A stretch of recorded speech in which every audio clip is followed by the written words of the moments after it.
We are now joined by Kansas coach Lance Leipold. Coach will start with an opening statement. Again, after the opening statement, we'll open it up for questions. So please raise your hand if you have a question. Coach? Thank you. Thank you, everyone, for being here today. I guess first I'd like to welcome our new additions to our conference. I think it's been said many times today, the balance from top to bottom in the Big 12, what it was last year, and I know we've added even more strength to make this the most exciting conference of Power 5 football.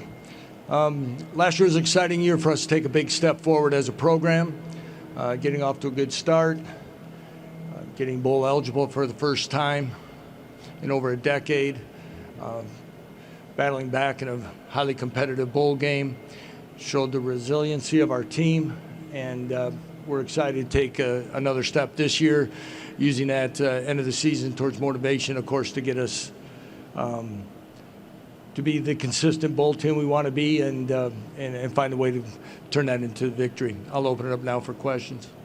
All right, we'll open up for questions. Remember to state your name and affiliation. Go to the right center, second row. Coach Jared Amidas with Red Raider Sports. Obviously, protecting the quarterback is very important, especially one as high caliber as yours.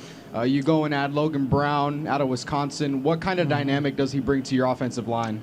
Well, Logan was a highly touted player out of high school, played a fair amount at Wisconsin. We look for Logan to add to our offensive line that already returns 4 starters. The thing I like about where we're at holistically as an offensive line is, A, the experience amount of starts that we have returning, the amount of depth that we have now with not just Logan, Spencer Lovell's a transfer from Cal. Kobe Baines joined us last August from Louisville. So we have some movable parts better than we've had before, that not only just keeping Jalon healthy and adding depth that we have within the skill positions. I like our movable pieces that we're going to have a solid unit across the board. All right, we'll go to the far left. Ryan Chapman, AllStudents.com. Coach, what have you seen from Jalon as far as just his further development this spring heading into the year? Again, keeping Jalon where he's in a position, staying healthy, he's making all the throws, everything that we need him to be. I've started to say this a little bit more today on the back half of the day is, I think one thing that we sometimes forget about Jalon and everything he brings to our program is he's an academic All-American. And what we put on his plate and what we ask him to do, and whether it be just things in our offense, to retaining the information, verbalizing it back to others, getting others lined up, I think he does an outstanding job. As we know, everybody's had a chance to see when he's healthy what he does as a dual-threat quarterback. I think the other thing is his leadership abilities, his charisma. He's a guy that doesn't get too high or too low. And again, I've said it from the start when he burned his red shirt our first year. He's a special man and a special individual. Again, if you have questions, please raise your hand. Now we'll go to far left, front row. Eli Letterman, Tulsa World. Lance, this is a league that can produce quick turnarounds. You guys a year ago, TCU, Baylor the year before that. For you to go from 2-10 to that first bowl game and making that step, what were the foundational elements for you guys a year ago? I just think finally we've been able to build some routine and trust, first of all, within our program. For us to be able to, our young men had gone through a lot of transition. I think the daily process of getting better and really holistic development has been a key for us as a program. And I think when we went on the road to Morgantown and then went down to Houston and battled back from deficits and found a way to win on the road, the confidence and belief started to really take even a larger step and kind of go through those, and it kind of built on the momentum that we had early. We talk about it, I think everybody does, but our locker room and leadership from our upperclassmen and people are, I think, allowed us to take that step. And quite honestly, it was night and day difference ahead of what we were at our last stop as far as becoming a player-led program. And I know those players, and especially the 4 men that are here today, have embraced that, and they're ready to take it another step. Stay far left, second row. The mic is Got you, Blair. Sorry about that. Blair Kirkhoff with the Kansas City Star. Had to manage expectations.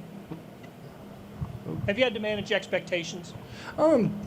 Yeah, the same thing. You want expectations. This program hadn't had many expectations of late, and so embracing those, but keeping them in balance. But I think any program at any state is you have to focus on where you're at the moment, and making sure you don't get too far ahead of yourself. And we can't spend, no offense to anyone, we can't spend a lot of time reading all the positive things you're going to say, because all of a sudden we're not staying focused on what we need to at the moment to get better.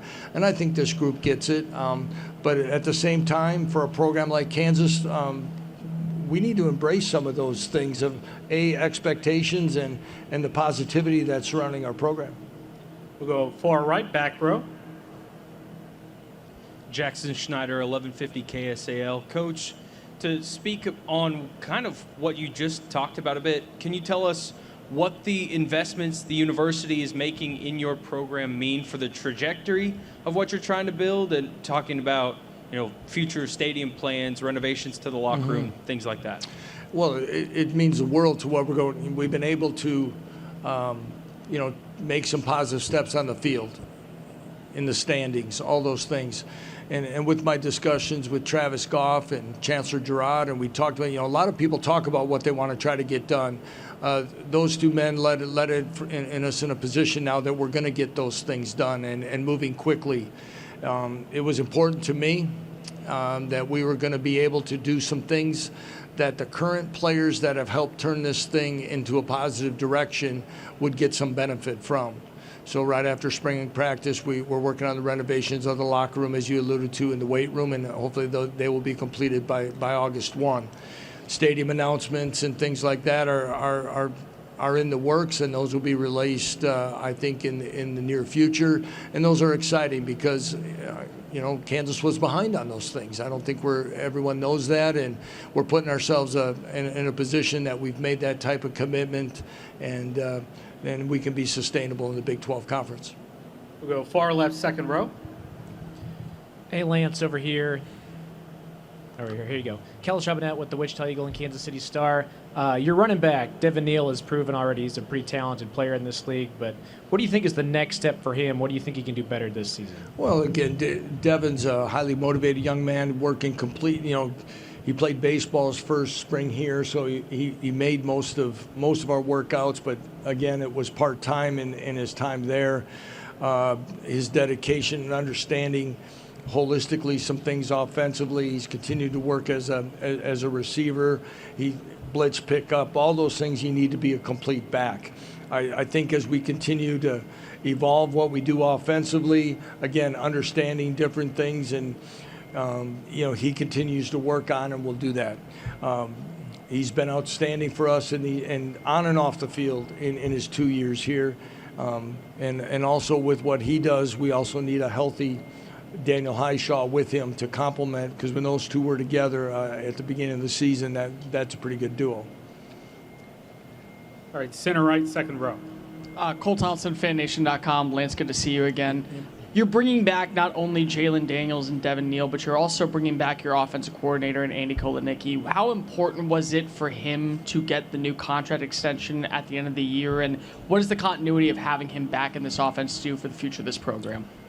Well, of course it was important probably for Andy, but it was well-deserved. And other things, again, as we talked about program commitment in facilities, I think our university's made a commitment to our staff. And with that, and I'll answer your question on Andy, is this is the first time in 20 years the University of Kansas had the same set of assistant coaches coming back. And then, so our stability and continuity holistically are going to be in a good spot. Andy and I have been together for over 11 years. Okay, I trust him. He's an outstanding coach. I've known what a great coach Andy is for a long time. Andy will be a head coach someday. There's no doubt about that. But I asked administration of what my thoughts were for Andy and where it would be in salary. But I don't know many coordinators that are getting 5-year contracts. And that shows my faith in him, but also I believe but what he's earned as well.